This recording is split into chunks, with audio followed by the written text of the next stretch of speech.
love him. I cannot make any man fall in love with me. I cannot more than one person. Thank you. Let me try Mark Mars again. Come on down. And that'll be followed by Donald Couchman and Eric Schultz. Hi, welcome.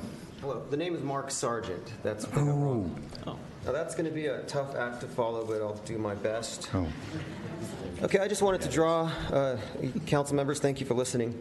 I want to draw the public's attention to what may be an extremely egregious example of malfeasance, and just to help illustrate the gravity of the situation, imagine if the federal government gave $19.5 billion to Hollywood.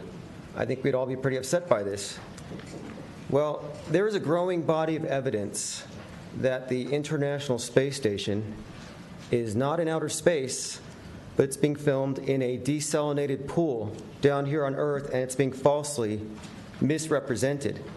And this started with this phenomenon known as bubbles in space. If you search for it, you'll see many of these so-called spacewalks, which have been falsely misrepresented as live, as has been exposed many times on Facebook when they do their live ISS feeds.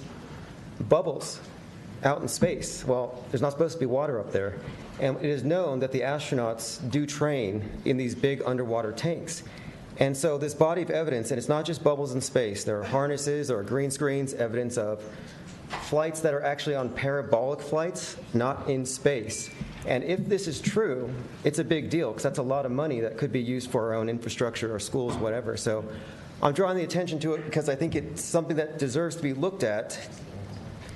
Because if it's true, these bubbles in space might represent the smoking gun in probably the biggest hoax since global warming.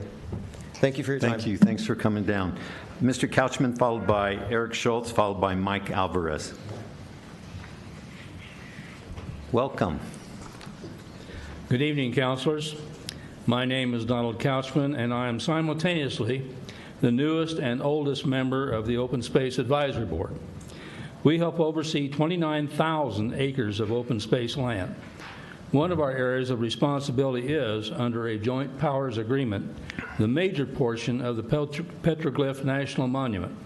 This facility has no equal anywhere in the United States. The monument is currently under continued aggressive, destructive attack. There are at least 40